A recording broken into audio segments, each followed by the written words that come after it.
প্রায় 50 বছর আগেকার কথা। সেকালে হুগলি জেলার চাপাডাঙ্গায় দামোদর নদের বাঁধের ওপর দিয়ে সন্ধ্যের পর চলাফেরা করবে অমন বুকের পাটা কারোর ছিল না।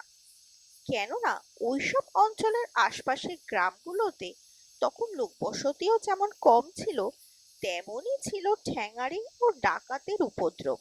তা একবার হলো কি, তালপুকুর গ্রামের বিধুভূষণ নামে একটি ছেলে বাড়িতে বাবার অসুখের খবর পেয়ে কলকাতা থেকে চাপাডাঙ্গা এলো। হাওড়া চাপাডাঙ্গা লাইনে মার্টিন রেলের তখন সুবর্ণ যুগ। তা সে যাই হোক, বিধুভূষণ যখন এলো তখন সন্ধে উত্তীর্ণ হয়ে গেছে। সঙ্গে ঘড়ি, আংটি, টাকা পয়সা সবকিছুই ছিল তার। চাপাডাঙ্গা থেকে ওদের গ্রাম তালপুকুর হচ্ছে 3-4 মাইলের পথ, কিন্তু মুশকিল হচ্ছে এই পথে সে পাড়ি দেবে কেমন করে। গ্রামের ছেলের কাছে ওই পথ এমন কিছু নয়, তার উপর সঙ্গে টর্চও আছে, কিন্তু এই পথ পাড়ি দিতে সে ডাকাতের পাল্লায় পড়বে না তাই বা কে বলতে পারে। অথচ বাড়ির এত কাছাকাছি এসে স্টেশনে পড়ে থাকতে কি মন চায় কারোর? অবশেষে অনেক ভাবনা চিন্তার পর ভাগ্যে যা আছে তাই হবে মনে করে ভগবানের শরণ নিয়ে বাঁধের পথ ধরল বিধুভূষণ। বেশ আসছে। এইভাবে বেশ কিছুটা পথ আসার পরেই ভয়ে বুক শুকিয়ে গেল তার। বিধুভূষণ দেখল একজন লোক লণ্ঠন হাতে ওকে পথ দেখিয়ে ওর আগে আগে চলেছে। সে কি নিকষ অন্ধকার! শুধু কয়েক মুঠো জোনাকির আলো আর ওই লণ্ঠনের আলোটি ছাড়া কিচ্ছুটি নেই। ওর হাতে টর্চ থাকলেও সেই টর্চের আলো জ্বলছে না, অথচ দেশে আসবার আগে নতুন ব্যাটারি ভরে নিয়েছে। সেই ঘন অন্ধকারে লোকটির সারা শরীর ঢাকা, শুধুমাত্র লম্বা লম্বা পা দুটি ছাড়া শরীরের কোনো অংশই দেখা যাচ্ছে না। বিধুভূষণের এবার ভয় করল খুব, তাই সে চলার গতি মন্থর করে একসময় চুপ করে দাঁড়িয়ে পড়ল। চলমান পা দুটো থমকে দাঁড়ালো। অন্ধকারের ভেতর থেকেই কেমন যেন খ্যানখ্যানে গলার স্বর ভেসে এলো, আয় না রে আয়।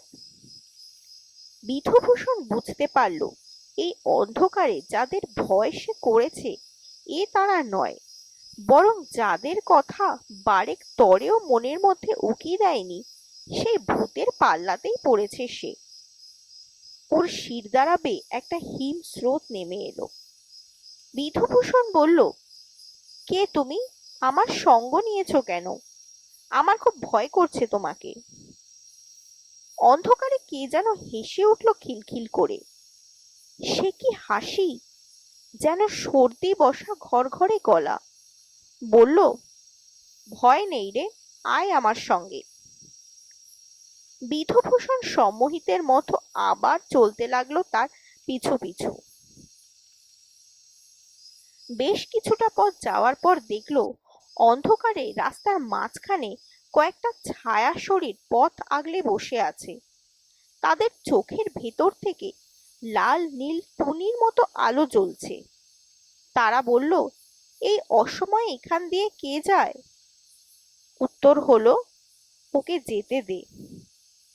কাল সকাল হতে তর সইল না, এখন আমাদের রাজত্বে এই অন্ধকারে ও কেন এলো ওকে জিজ্ঞেস কর। ওর বাবার খুব অসুখ রে, সেই শুনে ও দেখতে এসেছে, ওর দোষ নেই। বিধুভূষণের গায়ে কাঁটা দিল। ওর বাবার অসুখের কথা ও কি করে জানলো? সেই ছায়া শরীরগুলো বিশ্রী গলায় হেসে উঠল এবার। ওর বাবার অসুখ তো তোর কি? তুই ওর কে? বলার সঙ্গে সঙ্গেই সেই লণ্ঠনধারীর মুখ থেকে আগুনের একটা হলকা ছুটে গেল ছায়া শরীরগুলোর দিকে। ব্যাস, চোখের পলকে সব উধাও। আবার নিঃশব্দে পথ চলা। যেতে যেতে হঠাৎই একসময় দেখতে পেল মশাল হাতে ভয়ঙ্কর চেহারার কিছু লোক বন জঙ্গলের ভেতর থেকে বেরিয়ে এসে বাঁধের পথ ধরে এগিয়ে আসছে। যারা আসছে তাদের শরীর আছে, আর কি ভীষণ চেহারা তাদের! বিধুভূষণ বুঝতে পারল আজ আর নিস্তার নেই তার। কালীচরণের পাল্লায় পড়েছে সে। ওরই দলবল এসে আক্রমণ করবে এবার। ভয়ঙ্কর ডাকাত কালীচরণ, যার প্রাণে কোনো মায়া মমতা নেই। দলের পুরোভাগেই তখন কালীচরণ ছিল। গম্ভীর গলায় হাঁক দিল, কে ও? কে আসে? লণ্ঠনধারী তখন উধাও। বিধুভূষণ বলল, আমি তালপুকুর গ্রামের ছেলে। আমার বাবার অসুখের খবর পেয়ে আসছি। আমাকে যেতে দাও কালীচরণ। কালীচরণ বিকটভাবে হেসে উঠল। সঙ্গে সঙ্গে শুরু হলো আশপাশ থেকে পৈশাচিক কণ্ঠস্বরে সে কি হাসি!